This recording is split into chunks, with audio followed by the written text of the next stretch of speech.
Hello investors. दोस्तों, एक छोटी सी स्टेनलेस स्टील कंपनी जो आज तक नट बोल्ट्स बनाती रही और सडनली 338 करोड़ का बेट लगा देती है इलेक्ट्रॉनिक्स और सेमीकंडक्टर इकोसिस्टम पर। और मैनेजमेंट का कहना है यह डिसीजन कंपनी को कंप्लीटली ट्रांसफॉर्म कर सकता है। अब सवाल यह है, क्या ये नेक्स्ट मल्टीबैगर का स्टार्टिंग पॉइंट है या फिर एक risky over expansion. Smart money quietly enter कर रही है, प्रमोटर वारंट्स ले रहे हैं, कैपिटल रेज हो रहा है और एक न्यू एज बिजनेस में एंट्री हो रही है।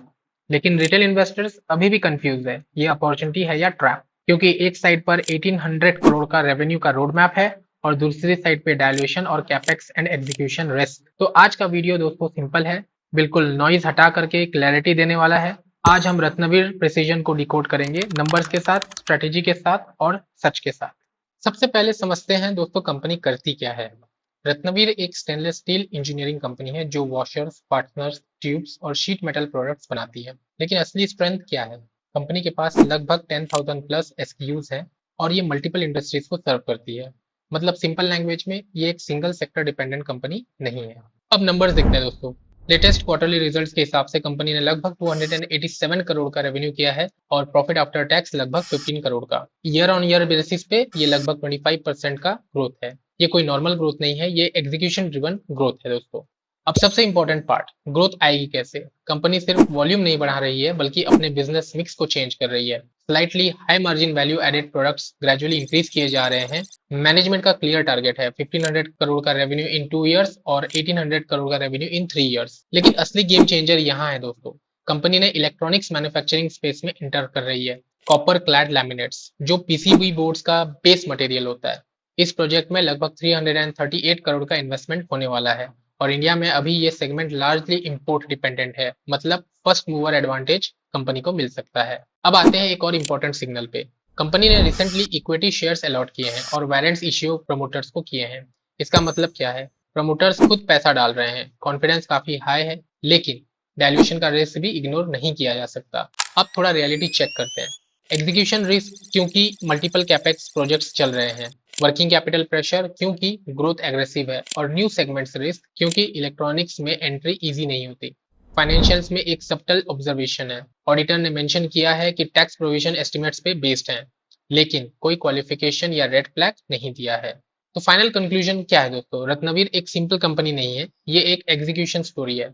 अगर मैनेजमेंट डिलीवर करता है तो स्ट्रॉन्ग कंपाउंडिंग पॉसिबल है और अगर एग्जीक्यूशन फेल होता है तो डाउनसाइड भी इक्वली स्ट्रॉन्ग हो सकता है। दोस्तों, अगर आपको ऐसे ही डीप डाइव एनालिसिस पसंद आते हैं तो चैनल को सब्सक्राइब करिए और कमेंट में बताओ रत्नवीर आपको क्या लगती है, एक अपॉर्चुनिटी या रिस्क। मैं इसको क्लोजली ट्रैक कर रहा हूँ और नेक्स्ट अपडेट और भी इंटरेस्टिंग होने वाला है। दोस्तों, अब बात करते हैं सबसे इंपॉर्टेंट और गेम चेंजिंग अपडेट की। रत्नवीर को अभी रिसेंटली गवर्नमेंट से अप्रूवल मिला है under electronics component manufacturing scheme, जिसे हम ईसीएमएस के नाम से भी जानते हैं। और ये कोई छोटा अनाउंसमेंट नहीं है। कंपनी अब 338 करोड़ इन्वेस्ट करेगी नेक्स्ट 3 इयर्स में कॉपर क्लैड लैमिनेट्स यानी सीसीएल प्रोजेक्ट में। ये सीसीएल क्या होता है? ये पीसीबी का बेस मटेरियल होता है जो यूज होता है मोबाइल में, ईवीज में, इलेक्ट्रॉनिक्स में और फ्यूचर के एआई हार्डवेयर में। मतलब ये पूरा इलेक्ट्रॉनिक्स इकोसिस्टम का बैकबोन है। Why this is huge? Because India अभी तक सीसीएल इंपोर्ट करता है और रत्नवीर क्लेम कर रहा है कि ये इंडिया का फर्स्ट इंटीग्रेटेड प्लेयर्स में से एक बन सकता है। मतलब import substitution opportunity, government support और हाई ग्रोथ सेक्टर एंट्री। ये नॉर्मल एक्सपांशन नहीं है, ये बिजनेस ट्रांसफॉर्मेशन है। अभी कंपनी का बिजनेस स्टेनलेस स्टील प्रोडक्ट्स में लगभग 5 to 6% पैट मार्जिन के साथ चल रहा है, लेकिन सीसीएल बिजनेस आने के बाद 12% पैट मार्जिन पोटेंशियल है। अगर ये स्केल हुआ तो ओवरऑल कंपनी का मार्जिन प्रोफाइल चेंज हो सकता है। लेकिन इसके साथ कुछ रिस्क भी हैं। सबसे तीन बड़े रिस्क जो है वो है कंप्लीटली न्यू इंडस्ट्री है, ये एग्जीक्यूशन रिस्क हाई है काफी इसमें, और 330 करोड़ का हैवी कैपेक्स है। और सबसे इंपॉर्टेंट, कस्टमर अप्रूवल्स और डिमांड वैलिडेशन में टाइम लगेगा। ये अपडेट ग्रोथ का नहीं, फ्यूचर ऑप्शनैलिटी अनलॉक का सिग्नल है। तो दोस्तों, ये रहा रत्नवीर का वीकली चार्ट। अगर आप रत्नवीर के चार्ट को ध्यान से देखो तो ये सिर्फ एक प्राइस मूवमेंट नहीं है, ये कंप्लीट साइकिल है, यूफोरिया से लेकर पैनिक और अब पेशेंस तक। एक टाइम पे ये स्टॉक लगभग 250 लेवल्स के आसपास ट्रेड कर रहा था और उसके बाद एक बहुत बड़ी फॉल आई, वो ऑलमोस्ट 45% की थी। और ये एक नॉर्मल करेक्शन नहीं था, ये एक सेंटिमेंट का ब्रेकडाउन था। अब इंटरेस्टिंग चीज ये है दोस्तों, इतने शार्प फॉल के बाद भी स्टॉक क्रैश मोड में नहीं गया, बल्कि लास्ट 6 मंथ से ये एक टाइट रेंज में ट्रेड कर रहा है। अगर आप नीचे के सपोर्ट लेवल देखें तो लगभग 135 टू 140 ये एक सपोर्ट लेवल की तरह एक्ट कर रहे हैं, और 165 टू 170 जो है वो एक रेजिस्टेंस की तरह एक्ट कर रहे हैं। मतलब मार्केट डिसाइड नहीं कर पा रहा है ये स्टॉक ऊपर जाएगा या नीचे। इस फेज को दोस्तों बेसिकली कंसोलिडेशन का फेज बोलते हैं, और ये फेज वीक स्टॉक्स में नहीं होता है, ये फेज स्ट्रॉन्ग स्टॉक्स में होता है जो अपनी प्रीवियस रैली को एब्जॉर्ब कर रहे होते हैं। अगर आप बॉलिंगर बैंड्स को देखेंगे तो पहले बैंड्स जो थी वो वाइट थी, मतलब वोलेटिलिटी काफी ज्यादा हाई थी, लेकिन अब बैंड्स जो है वो स्क्वीज हो गई है, मतलब वोलेटिलिटी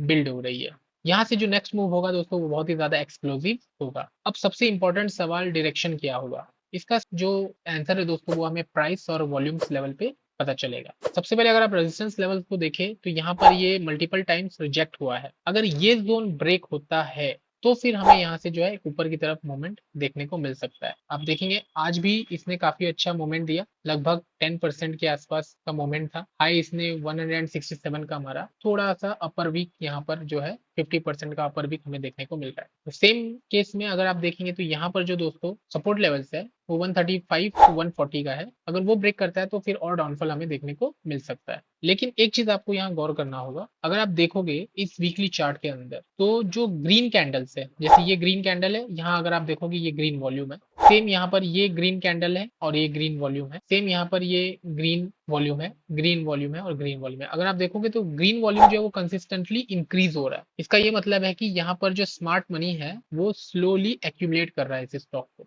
ये एक कॉइल बना रहा है, और जब ये कॉइल ब्रेक होता है तो मूव फास्ट होता है और शार्प होता है।